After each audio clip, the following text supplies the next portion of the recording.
Hello friends, welcome to crazy GK trick. Daily current affair session में आज हम discuss करेंगे 30 और 31 जनवरी 2022 के इंपॉर्टेंट करंट अफेयर्स को। ये करंट अफेयर्स भारत के सभी प्रतियोगी परीक्षाओं के लिए इंपॉर्टेंट है। पीडीएफ को डाउनलोड करने के लिए आप हमारी नीचे दी गई टेलीग्राम लिंक को ज्वाइन कर सकते हैं। लास्ट में मैं आपसे कुछ इंपॉर्टेंट क्वेश्चंस करूंगा जिसका आंसर आपको कमेंट बॉक्स पे करना है, तो पूरे सेशन को बहुत ध्यान से सुनिएगा। देखिए फ्रेंड्स, आज का सबसे पहला इंपॉर्टेंट करंट अफेयर ये रहा। हाल ही में ऑस्ट्रेलियन ओपन 2022 में पुरुष एकल का खिताब किसने जीता है? इनका क्या नाम है? तो देखिए, इनका नाम है राफेल नडाल। देखिए फ्रेंड्स, ये किस देश के खिलाड़ी आपसे पूछा जा सकता है। ये स्पेन देश के खिलाड़ी हैं। स्पेन के राफेल नडाल ने ऑस्ट्रेलियन ओपन के फाइनल मुकाबले में किसको हराया है? रूस के डेनियल मेदवेदेव को हराकर इन्होंने इस खिताब को अपने नाम कर लिया है। दोस्तों, मैं आपकी जानकारी के लिए बता दूं, यह इनके कैरियर का 21वां ग्रैंड स्लैम है। दोस्तों, 145 ईयर्स के हिस्ट्री में सबसे ज़्यादा मेंस सिंगल खिताब जीतने वाले पुरुष खिलाड़ी बन गए हैं राफेल नडाल। दोस्तों, मैं आपकी जानकारी के लिए बता दूं, ये नडाल का दूसरा ऑस्ट्रेलियन ओपन भी था। दोस्तों, आइए एक नज़र डालते हैं राफेल नडाल के द्वारा जीते गए अब तक की ग्रैंड स्लैम खिताब के बारे में। सबसे पहले बताऊं मैं आपको फ्रेंच ओपन, तो इन्होंने 13 बार इस खिताब को जीता है। विंबलडन 2 बार जीता है। यूएस ओपन इन्होंने 4 बार जीता है। आखिरी में बात करेंगे ऑस्ट्रेलियन ओपन, इन्होंने 2 बार इसे जीता है। दोस्तों, राफेल नडाल जो हैं, इन्होंने स्विट्जरलैंड के रोजर फेडरर और सर्बिया के नोवाक जोकोविच को पीछे छोड़ दिया है। इन दोनों के नाम 20-20 ग्रैंड स्लैम है। इन सभी पॉइंट्स को याद रखिएगा, पूछा जा सकता है। दोस्तों, बात यहाँ पे ऑस्ट्रेलियन ओपन की आई है, तो मैं आपको ऑस्ट्रेलियन ओपन के बारे में इंपॉर्टेंट डिटेल्स शेयर कर रहा हूँ। ऑस्ट्रेलियन ओपन की शुरुआत कब हुई? तो देखिए, 1950 में इसकी शुरुआत हुई है। इसका आयोजन कहाँ पे होता है? मेलबर्न, ऑस्ट्रेलिया में होता है। तो देखिए, 4 ओपन टूर्नामेंट होते हैं। पहला है ऑस्ट्रेलियन ओपन, दूसरा फ्रेंच ओपन, तीसरा विंबलडन और चौथा है यूएस ओपन। देखिए, सबसे पहले कब आयोजित हुए थे? ऑस्ट्रेलियन ओपन 1905 में। और ये कब खेला जाता है? हर साल जनवरी महीने में खेला जाता है। किस कोर्ट में खेला जाता है? प्लेक्सी कुशन कोर्ट में खेला जाता है। फ्रेंच की बात करेंगे तो आप याद रखिएगा 1891 में इसकी शुरुआत हुई। मई जून महीने में खेला जाता है। किस कोर्ट में खेला जाता है? मिट्टी के कोर्ट में खेला जाता है। नेक्स्ट है फ्रेंड्स विंबलडन। तो विंबलडन 1877 में इसकी शुरुआत हुई है। जून जुलाई महीने में ये खेला जाता है, आयोजित होता है, और ये घास कोर्ट में खेला जाता है। आखिरी में बात करेंगे यूएस ओपन, तो ये अगस्त सितंबर महीने में खेला जाता है। देखिए, किस कोर्ट में खेला जाता है? ये डेको टर्फ में खेला जाता है। एक छोटी सी ट्रिक मैं आपको बता रहा हूँ, क्योंकि हम क्रेजी जीके ट्रिक में पढ़ रहे हैं, तो ट्रिक तो बनता है दोस्तों। तो देखिए, इस ट्रिक को याद रखिएगा, आफ बू। आप ऐसे याद रखिएगा, आफ बू। अगर आपसे सीरीज पूछ ली जाए तो आप आसानी से बता सकते हैं। सबसे पहले ऑस्ट्रेलियन, दूसरा फ्रेंच, तीसरा विंबलडन और चौथा यूएस ओपन। इस प्रकार से पूरे साल ये टूर्नामेंट आयोजित होते हैं। ठीक है, याद रखेंगे आप। देखिए फ्रेंड्स, एक इंपॉर्टेंट जानकारी आपको देनी है, एक बड़ी खुशखबरी है आपके लिए। हमने आपके लिए समान हिंदी का कोर्स हमारी क्रेजी जीके ट्रिक एप्लीकेशन पर लॉन्च कर दिया है। आप हमारी एप्लीकेशन में जाकर के इस कोर्स को अवेल कर सकते हैं। और दोस्तों, एक स्पेशल ऑफर भी है आप सभी के लिए। अभी जो भी हमारे साथ ज्वाइन होता है, टॉप 100 स्टूडेंट्स को हमने 50% का डिस्काउंट दिया है। आपको 50% डिस्काउंट मिलेगा, लेकिन आपको इस कूपन का इस्तेमाल करना है, और कूपन है हिंदी। आपको लिखना है HINDI। इस कूपन का इस्तेमाल करने के बाद जो सबसे पहले टॉप 100 स्टूडेंट्स होंगे, उन सभी को 50% ऑफ मिलेगा हमारी कोर्स पर। तो देखिए, जाइए अभी और जा करके क्रेजी जीके ट्रिक एप्लीकेशन पर इस कोर्स को एनरोल कीजिए। सेकंड इंपॉर्टेंट करंट अफेयर आपके सामने रहा फ्रेंड्स।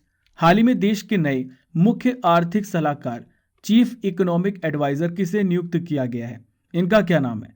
तो देखिए फ्रेंड्स, इनका नाम है डॉक्टर वी अनंत नागेश्वरन। दोस्तों, ये 28 जनवरी 2022 को मुख्य आर्थिक सलाहकार के तौर पर ज्वाइन कर चुके हैं। दोस्तों, ये किनका स्थान लेंगे आपसे पूछा जा सकता है। तो ये केवी सुब्रमण्यम का स्थान लेंगे, जिनका कार्यकाल 2021 दिसंबर में पूरा हो चुका है, खत्म हो चुका है। दोस्तों, CEA होता क्या है? इसका मेन फंक्शन क्या होता है? तो फ्रेंड्स, ये केंद्र सरकार को आर्थिक मुद्दे पर एडवाइजरी करता है, सलाह देता है। दोस्तों, यहाँ पर बात आई है डॉक्टर वी अनंत नागेश्वर की, तो आइए इनके बारे में और भी इंपॉर्टेंट डिटेल्स को समझते हैं। बहुत ध्यान से सुनिए, सभी इंपॉर्टेंट पॉइंट को नोट भी कीजिए। अक्टूबर 2019 में इन्हें प्रधानमंत्री के इकोनॉमिक एडवाइजर काउंसिल का पार्ट टाइम मेंबर नियुक्त किया गया था। दोस्तों इसके अलावा बात करें तो 1985 में इन्होंने IIM अहमदाबाद से MBA की पढ़ाई की है। इसके अलावा फ्रेंड्स 1994 में यूनिवर्सिटी ऑफ मैसाचुसेट्स में फाइनेंस में डॉक्टरेट की डिग्री हासिल की है। देखिए फ्रेंड्स, इसके अलावा स्विट्जरलैंड में कई प्राइवेट वेल्थ मैनेजमेंट इंस्टीट्यूशंस के लिए रिसर्च वर्क में इन्होंने अपनी बड़ी इंपॉर्टेंट रोल प्ले की। थर्ड इंपॉर्टेंट करंट अफेयर ये रहा फ्रेंड्स, ड्रोन सर्टिफिकेशन स्कीम के अनुसार कितने वजन वाले ड्रोन को रजिस्ट्रेशन की जरूरत नहीं है। तो देखिए इसका सही उत्तर है 250 ग्राम वाले ड्रोन को इसकी रजिस्ट्रेशन की जरूरत नहीं है। दोस्तों बात करें ये जो स्कीम है ये इंडिजीनियस मैन्युफैक्चरिंग को बढ़ावा देने के लिए जारी की गई है। मिनिस्ट्री ऑफ सिविल एविएशन ने 26 जनवरी 2022 में इसे जारी किया है। दोस्तों यहाँ पर बात आई है मिनिस्ट्री ऑफ सिविल एविएशन, तो इसके मंत्री कौन है? तो याद रखिएगा ज्योतिरादित्य सिंधिया हैं। दोस्तों इसे किस श्रेणी में रखा जाएगा? तो इसे नैनो ड्रोन की श्रेणी में रखा जाएगा। कितने वजन वाले? 250 ग्राम वजन वाले ड्रोन को नैनो श्रेणी में रखा जाएगा। देखिए इसकी कुछ क्राइटेरिया हैं। ये सिर्फ 15 मीटर की ऊंचाई तक ही उड़ाया जा सकता है और इन्हें रजिस्ट्रेशन की ज़रूरत नहीं होगी। आइए फ्रेंड्स मैं आपको बताता हूँ किस ड्रोन के लिए क्या ज़रूरत होगी, ध्यान से सुनिएगा। तो देखिए ये नैनो ड्रोन है, तो नैनो ड्रोन के लिए अप्रूवल टाइम की ज़रूरत नहीं है। ये रेडी टू फ्लाई है। लोकल पुलिस से परमिशन आपको लगेगी। ये 15 मीटर की ऊंचाई तक जा सकते हैं और 250 ग्राम तक का वजन है। ठीक है, देखिए माइक्रो ड्रोन की बात करते हैं तो माइक्रो ड्रोन 60 मीटर की ऊंचाई तक उड़ सकता है। इसका वजन 2 किलो तक होगा। अप्रूवल टाइम 2 दिन लगेगा। इसके लिए फ्रेंड्स यूनिक आइडेंटिफिकेशन नंबर लगेगा। डिजिटल स्काई प्लेटफॉर्म से परमिशन लेनी होगी। इसके अलावा लोकल पुलिस से भी परमिशन लेनी होगी। चलिए नेक्स्ट है फ्रेंड्स बड़े ड्रोन। बड़े ड्रोन की बात करें तो ये 60 मीटर की ऊंचाई तक उड़ सकते हैं। इनका वजन 2 किलो से लेके 350 किलो तक का हो सकता है। मिनी, स्मॉल और बड़े ड्रोन में इसे शामिल किया गया है। इसके लिए अप्रूवल टाइम 2 से 7 दिन लगेगा। इसमें आइडेंटिफिकेशन नंबर लगेगा। इसके लिए परमिशन आपको डिजिटल स्काई प्लेटफॉर्म से लेनी होगी। इसके अलावा लोकल पुलिस से परमिशन लेनी होगी और फ्लाइट प्लान पर परमिशन लेनी पड़ेगी। देखिए फ्रेंड्स अगला महत्वपूर्ण करंट अफेयर रहा, हाल ही में किस देश में पहली बार किस राज्य ने राज्य स्तरीय पक्षी एटलस, बर्ड एटलस तैयार किया है? तो देखिए किसने तैयार किया है? इसे केरल ने तैयार किया है। देखिए इस एटलस में आपको क्या देखने को मिलेगा? 361 प्रजातियों के 3 लाख रिकॉर्ड बनाए हैं, जिनमें 94 बहुत दुर्लभ प्रजातियां हैं, 103 दुर्लभ प्रजातियां हैं, 110 सामान्य प्रजातियां हैं, 44 बहुत ही सामान्य प्रजातियां हैं और 10 सबसे प्रचुर प्रजातियां हैं। दोस्तों यहाँ पर बात आई है केरल की, तो मैं आपको केरल के बारे में इंपॉर्टेंट जानकारी देना चाहता हूँ। तो देखिए इसकी कैपिटल क्या है? तिरुवनंतपुरम है, लिख लीजिए। इसके मुख्यमंत्री कौन है फ्रेंड्स? पी विजयन इसके मुख्यमंत्री हैं। राज्यपाल कौन है? आरिफ मोहम्मद खान है। यहाँ पे विधानसभा सदस्य कितने हैं? तो 141 विधानसभा सदस्य हैं। राज्यसभा सदस्य की बात करें फ्रेंड्स तो यहाँ पर 9 राज्यसभा सदस्य हैं। लोकसभा सदस्य की बात करें तो 20 हैं, याद रखिएगा। आइए फ्रेंड्स राष्ट्रीय उद्यान के बारे में जान लेते हैं जो केरल में फेमस है। सबसे पहला है एराविकुलम राष्ट्रीय उद्यान। सेकेंड है साइलेंट वैली नेशनल पार्क। तीसरा है चिनार वन्यजीव अभ्यारण्य। चौथा है कुमारकोम पक्षी अभ्यारण्य। इसके अलावा फ्रेंड्स पेरियार वन्यजीव अभ्यारण्य और एक और है इडुक्की वन्यजीव अभ्यारण्य। देखिए फ्रेंड्स आज का सबसे पहला नॉलेज बूस्टर आपके सामने है और आज हम डिस्कस करने वाले हैं इंपॉर्टेंट पर्सनालिटी के बारे में और आज हम डिस्कस करेंगे महात्मा गांधी जी के बारे में। दोस्तों 30 जनवरी को आप सभी को पता है शहीद दिवस मनाया जाता है क्योंकि नथुराम गोडसे ने महात्मा गांधी जी की हत्या कर दी थी। तो दोस्तों हम महात्मा गांधी जी को याद करते हैं आज के दिन। देखिए महात्मा गांधी जी का जन्म कब हुआ था? 2 अक्टूबर 1869 को। इनका निधन कब हुआ है? 30 जनवरी 1948 को। देखिए इनको उपाधि किसकी मिली थी? राष्ट्रपिता की इन्हें उपाधि प्रदान की गई थी। आपसे कई बार एग्जाम में क्वेश्चन पूछा जा सकता है राजनीतिक गुरु कौन थे? तो याद रखिएगा गोपाल कृष्ण गोखले इनके राजनीतिक गुरु थे। गांधी जी कब अफ्रीका गए थे? तो 1893 को गांधी जी अफ्रीका गए थे। इन्होंने पहला सत्याग्रह 1906 में किया था। गांधी जी ने पहला सत्याग्रह अफ्रीका में ही किया था। पहली बार जेल 1908 में ये गए थे। दोस्तों आपसे पूछा जा सकता है कि गांधी जी अफ्रीका से कब लौट कर आए थे? तो ये 1915 में गांधी जी अफ्रीका से लौटकर आए थे 9 जनवरी 1915, तो उन्हीं की याद में हम हर साल प्रवासी दिवस भी मनाते हैं। साबरमती आश्रम की स्थापना कब हुई थी? 1916 में। याद रखिएगा, ये सारे इंपॉर्टेंट पॉइंट्स हैं। देखिए, चंपारण सत्याग्रह कब किया था? 1917 में। ठीक है। इसके अलावा फ्रेंड्स, खिलाफत आंदोलन 1919 में हुआ था। असहयोग आंदोलन, नॉन कोऑपरेशन मूवमेंट 1920 में इन्हीं के द्वारा चालू किया गया था। देखिए, असहयोग आंदोलन जब उग्र हो गया था तो 1922 में इन्होंने वापस ले लिया था। 5 फरवरी 1922 को चौरी चौरा कांड के बाद इन्होंने असहयोग आंदोलन को वापस ले लिया था। देखिए, इन्होंने दांडी यात्रा कब की थी? 1930 में की थी। सविनय अवज्ञा आंदोलन 1930 में हुआ था। गांधी इरविन समझौता और द्वितीय गोलमेज सम्मेलन 1931 में हुआ था। देखिए फ्रेंड्स, पूना समझौता कब हुआ था? 1932 में पूना समझौता हुआ था, पूना पैक्ट हुआ था। भारत छोड़ो आंदोलन 8 अगस्त 1942 को प्रारंभ किया गया था। ये सभी इंपॉर्टेंट पॉइंट्स को याद रखिएगा, इनसे रिलेटेड है, क्वेश्चन पूछे जाएंगे। देखिए friends, fifth important current affair ये रहा, एशियन गेम्स 2022 में कितने साल बाद क्रिकेट को शामिल किया गया है? तो देखिए, एशियन गेम्स में 8 साल बाद क्रिकेट को शामिल किया गया है। देखिए, 19वां एशियन गेम्स होने वाला है 10 से 25 सितंबर 2022 में। कहाँ पर होगा? चीन के हांगजू में आयोजित किया जाएगा। देखिए, चीन में होने वाले 19th एशियन गेम्स में 40 खेलों को शामिल किया गया है, जिसमें क्रिकेट को भी शामिल किया गया है। देखिए, आखिरी बार कब क्रिकेट खेला गया था? 2014 के एशियाई खेलों में साउथ कोरिया में खेला गया था। उस वक्त श्रीलंका ने गोल्ड मेडल जीता था। देखिए फ्रेंड्स, इसके अलावा मैं आपको इंपॉर्टेंट जानकारी दे दूं, बर्मिंघम ब्रिटेन में इस साल जुलाई में होने वाला है कॉमनवेल्थ गेम्स, CWG 2022 होने वाला है। इसमें T20 क्रिकेट को जगह दी गई है। दोस्तों, मैं आपको इंपॉर्टेंट जानकारी भी दे दूं, 2026 में अगला एशियन गेम्स कहां पर होगा? जापान में होगा। 2030 में कतर में होगा। 2034 में कहां पर होगा? सऊदी अरब में एशियन गेम्स होंगे। इन सभी पॉइंट्स को याद रखिएगा, इवेंट्स को याद रखिएगा, एग्जाम में निश्चित ही इससे एक प्रश्न पूछे जाएंगे। देखिए friends, next important current affair रहा, हाल ही में गूगल ने किस भारतीय टेलीकॉम कंपनी में $1 बिलियन निवेश करने की घोषणा की है? तो देखिए, गूगल किस पे निवेश कर रहा है? गूगल एयरटेल पर निवेश कर रहा है। दोस्तों, भारतीय एयरटेल और गूगल ने long term multi year agreement समझौते की घोषणा की है। गूगल का क्या कहना है? गूगल ये कहता है कि वो एयरटेल पे निवेश करना चाहता है क्योंकि भारत के डिजिटल इकोसिस्टम के विकास में तेजी लाना चाहता है। दोस्तों, गूगल के इस निवेश से एयरटेल को कुछ राहत भी मिली है क्योंकि एयरटेल के ऊपर AGR और स्पेक्ट्रम चार्ज सहित 1.7 लाख करोड़ रुपए का कर्ज है। दोस्तों, यहाँ पर बात आई है गूगल की, तो मैं आपको गूगल के बारे में इंपॉर्टेंट डिटेल्स शेयर करने वाला हूँ। इसका हेडक्वार्टर कैलिफोर्निया USA में है। इसके CEO कौन है? तो यह है सुंदर पिचाई। दोस्तों, गूगल की पेरेंट कंपनी का क्या नाम है? इसका नाम है अल्फाबेट। अब फ्रेंड्स, मैं आपको भारतीय एयरटेल के बारे में बताने वाला हूँ क्योंकि यहाँ पे भारतीय एयरटेल की भी बात हमने की है। तो इसका हेडक्वार्टर नई दिल्ली में है। देखिए, इसके चेयरमैन कौन है? सुनील भारती मित्तल। वर्तमान में इसके CEO कौन है? आपसे पूछा जा सकता है। तो ये है गोपाल विट्ठल। हाल ही में ये CEO बनाए गए हैं। सेवेंथ इंपॉर्टेंट करंट अफेयर आपके सामने रहा, हाल ही में ऑस्ट्रेलियन ओपन 2022 में महिला एकल का खिताब किसने जीता है? इनका क्या नाम है? तो देखिए, इनका नाम है एशली बार्टी। एशले बार्टी किस देश की खिलाड़ी, आपसे पूछा जा सकता है। तो ये ऑस्ट्रेलियन प्लेयर हैं, याद रखिएगा। और ये दुनिया की नंबर 1 महिला टेनिस खिलाड़ी हैं एशले बार्टी। देखिए, इन्होंने फाइनल्स में किसको हराया है? फाइनल्स में एशली बार्टी ने अमेरिका की डैनियल कॉलिंस को सीधे सेटों में हराया है। देखिए, एशले बार्टी का ये तीसरा ग्रैंड स्लैम था, याद रखिएगा।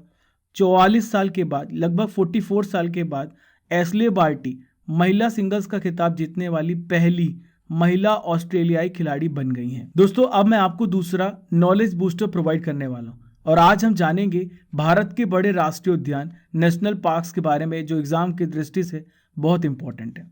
तो सबसे पहला है हेमिस नेशनल पार्क। तो देखिए, कहां पर ये? जम्मू और कश्मीर में है हेमिस राष्ट्रीय उद्यान। नेक्स्ट है मरुभूमि राष्ट्रीय उद्यान। तो देखिए, नाम से स्पष्ट है, ये राजस्थान में है।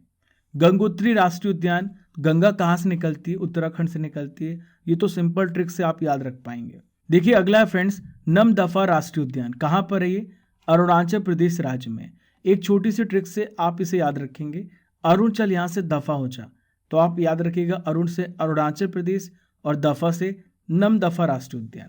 नेक्स्ट है फ्रेंड्स खांग चेंदोगो राष्ट्रीय उद्यान, कहाँ पर है ये? सिक्किम में है। नेक्स्ट है गुरु घासीदास राष्ट्रीय उद्यान, तो देखिए छत्तीसगढ़ में। आप ऐसे याद रखिएगा, गुरु हमारे 36 बात सुनाते हैं। अगला है फ्रेंड्स गिर वन राष्ट्रीय उद्यान, कहाँ पर है ये? गुजरात में है। नेक्स्ट इंपॉर्टेंट है सुंदरबन, तो आपको याद रहेगा सुंदरबन राष्ट्रीय उद्यान कहाँ पर है? वेस्ट बंगाल में। जिम कॉर्बेट राष्ट्रीय उद्यान ये उत्तराखंड में है। और इंद्रवती राष्ट्रीय उद्यान ये कहाँ पर है? छत्तीसगढ़ में। इन सभी पॉइंट्स को याद रखिएगा, एग्जाम की दृष्टि से इंपॉर्टेंट है। 8th इंपॉर्टेंट करंट अफेयर ये रहा, हाल ही में 2022 महिला एशिया कप हॉकी टूर्नामेंट में भारत की टीम ने कौन सा मेडल जीता है? तो भारत की हॉकी टीम ने ब्रॉन्ज मेडल जीता है। भारत की हॉकी टीम ने किसको हराया है? चीन को 2-0 से हराकर ब्रॉन्ज मेडल जीता है। देखिए गोल्ड मेडल किसने जीता है? तो जापान ने कोरिया को हराकर 2022 का महिला एशिया कप हॉकी कप जीता है। दोस्तों भारत सेमीफाइनल में जगह बना चुका था। भारत ने सिंगापुर को हराया था और सेमीफाइनल में इसने जगह बना ली थी, लेकिन सेमीफाइनल में भारत को कोरिया से हार मिली। इस वजह से भारत केवल ब्रॉन्ज मेडल जीत पाया है। दोस्तों आइए जान लेते हैं 2022 के महिला हॉकी एशिया कप के बारे में। देखिए इसका आयोजन कहाँ पे हुआ था? मस्कट ओमान में इसका आयोजन हुआ है। पहला स्थान जापान ने हासिल किया है, सेकंड प्लेस साउथ कोरिया ने, थर्ड प्लेस भारत ने। देखिए महिला हॉकी एशिया कप का कौन सा संस्करण था? तो याद रखिएगा ये 10वां संस्करण था। 9th इंपॉर्टेंट करंट अफेयर रहा, भारत का सबसे बड़ा इलेक्ट्रिकल व्हीकल चार्जिंग स्टेशन कहाँ खोला गया है? तो देखिए कहाँ पे खोला गया है? ये गुड़गांव में खोला गया है। दोस्तों गुड़गांव कहाँ पर है? हरियाणा में गुड़गांव है। किसके द्वारा खोला गया है? National highway for electric vehicle के द्वारा इसका उद्घाटन किया गया है। दोस्तों इससे पहले बात करें देश का सबसे बड़ा इलेक्ट्रिक व्हीकल चार्जिंग स्टेशन कहाँ पे था? नवी मुंबई में स्थित था।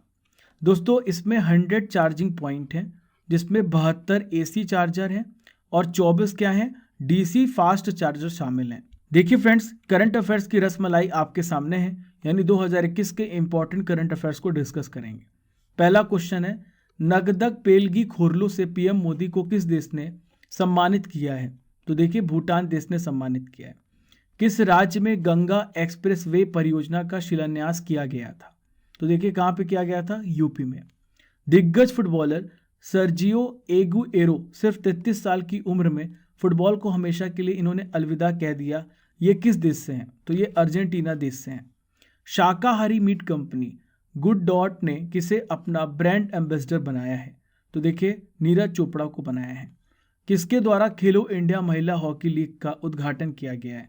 अनुराग ठाकुर जी के द्वारा किया गया है। भारत के वर्तमान ये खेल मंत्री हैं। देखिए friends next important current affair रहा, हाल ही में भारतीय नौसेना ने कितने ध्रुव हेलीकॉप्टर को शामिल किया है? इंपॉर्टेंट क्वेश्चन है। तो देखिए 2 हेलीकॉप्टर को शामिल किया गया है। आखिर क्यों किया गया मैं आपको बताता हूँ। तो देखिए समुद्री सुरक्षा को बढ़ावा देने के लिए इसे शामिल किया गया है। किसके द्वारा? अंडमान निकोबार कमांड के बेड़े ने पोर्ट ब्लेयर में इसे शामिल किया है। Advance light helicopter ALH Mk3 को किसने डिजाइन किया है? हिंदुस्तान एरोनॉटिकल लिमिटेड के द्वारा इसे डिजाइन और विकसित किया गया है। दोस्तों इसकी विशेषताओं के बारे में मैं आपको बता दूं, ये 2 शक्तिशाली इंजन, आधुनिक रडार, इलेक्ट्रो ऑप्टिकल सेंसर आदि से लैस है। ये किसी भी समय 14 सैनिकों के साथ मिशन को अंजाम दे सकता है। दोस्तों नेक्स्ट नॉलेज बूस्टर आपके सामने है। आज हम डिस्कस करेंगे फुल फॉर्म्स के बारे में, जो एग्जाम की दृष्टि से बहुत इंपॉर्टेंट है। ध्यान से सुनिए। सबसे पहले है AAI। तो AAI का फुल फॉर्म होता है एयरपोर्ट अथॉरिटी ऑफ इंडिया। आपने सुना होगा AICTE। तो देखिए इसका फुल फॉर्म होता है all India council for technical education. Next है friends AIDS, very very important. तो देखिए इसका फुल फॉर्म होता है acquired immune deficiency syndrome. Next है फ्रेंड्स बार्क। तो बार्क का फुल फॉर्म है Bhabha atomic research centre. Next very very important, आप भीम का तो बहुत इस्तेमाल करते हैं, तो भीम का आज फुल फॉर्म भी जान लीजिए, Bharat interface for money. Next है फ्रेंड्स ब्रिक्स। आपने ब्रिक्स सुना होगा। तो देखिए ब्रिक्स जो है ब्राज़ील, रशिया, इंडिया, चाइना और साउथ अफ्रीका देशों का समूह है। BSF का फुल फॉर्म है बॉर्डर सिक्योरिटी फोर्स। दोस्तों CAA काफ़ी न्यूज़ में था। CAA का फुल फॉर्म है सिटीजनशिप अमेंडमेंट एक्ट। लास्ट है फ्रेंड्स CBSE। तो देखिए CBSE का फुल फॉर्म है central board of secondary education. देखिए फ्रेंड्स मैं आपसे कुछ इंपॉर्टेंट क्वेश्चंस करूंगा जिसका आंसर आपको कमेंट बॉक्स पे करना है, जो भी आपने अभी तक के करंट अफेयर को पढ़ा है। तो पहला प्रश्न है, राफेल नडाल किस देश के टेनिस के खिलाड़ी हैं? केरल के गवर्नर कौन है? महात्मा गांधी के आध्यात्मिक गुरु का क्या नाम है? 2026 में एशियन गेम्स कहाँ होंगे? फिफ्थ क्वेश्चन है, भारतीय एयरटेल के चेयरमैन कौन है? चलिए फ्रेंड्स, 29 जनवरी 2022 के इंपॉर्टेंट करंट अफेयर्स का रिवीजन कर लेते हैं। तो पहला प्रश्न है, हाल ही में कोरोना के नए वेरिएंट नियोगोप का पता किस देश में चला है? तो देखिए कहाँ पे पता चला है, दक्षिण अफ्रीका में। भारत की संसद के द्वारा लॉन्च किए गए डिजिटल ऐप का नाम क्या है? इसका नाम है डिजिटल संसद। किस राज्य ने पहला ODF खुले में शौच मुक्त प्लस गांव घोषित किया है? तो देखिए हाल ही में मिजोरम ने इसे घोषित किया है। नेक्स्ट है फ्रेंड्स, भारत ने सुनामी से प्रभावित किस देश को 2 लाख अमेरिकी डॉलर की तत्काल राहत सहायता प्रदान की है? तो देखिए टोंगा देश को इसकी राहत सहायता प्रदान की गई है। हाल ही में बैडमिंटन के ओडिशा ओपन के पहले संस्करण का आयोजन किस शहर में हुआ? देखिए फ्रेंड्स, इसका आयोजन कटक में हुआ है। नेक्स्ट है, भारत ने किस देश के साथ स्वास्थ्य अनुसंधान में सहयोग के लिए एक समझौता ज्ञापन पर हस्ताक्षर किए हैं? तो भारत ने फ्रांस के साथ समझौता ज्ञापन पर हस्ताक्षर किए हैं। नेक्स्ट है, चरणजीत सिंह का जनवरी 2022 में निधन हो गया। वे किस स्पोर्ट से जुड़े थे? देखिए हॉकी के प्लेयर थे। इंडियाज वीमेन अनसंग हीरोज नामक पुस्तक किसके द्वारा जारी की गई? मीनाक्षी लेखी के द्वारा जारी की गई। हाल ही में 25 जनवरी 2022 को संपन्न हुए पश्चिमी लहर संयुक्त समुद्री अभ्यास का आयोजन कहाँ किया गया? इसका आयोजन अरब सागर में किया गया। आखिरी प्रश्न है, RT-PCR किट इंडोकोप OMTM का निर्माण किसके द्वारा किया गया? सेंट्रल ड्रग रिसर्च इंस्टीट्यूट के द्वारा इसे तैयार किया गया है। दोस्तों ये थे 29 जनवरी 2022 के इंपॉर्टेंट करंट अफेयर्स का रिवीजन। हमने डेली करंट अफेयर्स में 30 और 31 जनवरी के इंपॉर्टेंट करंट अफेयर्स को भी कवर कर लिया है। फॉलो कीजिए क्रेजी जीके ट्रिक को डिफरेंट सोशल मीडिया प्लेटफॉर्म पर। इसका लिंक आपको डिस्क्रिप्शन बॉक्स में दिया गया है। दोस्तों हम डेली करंट अफेयर आपको सुबह 6 बजे प्रोवाइड करते हैं। आप अपने सभी दोस्तों को शेयर करना बिल्कुल भी मत भूलें।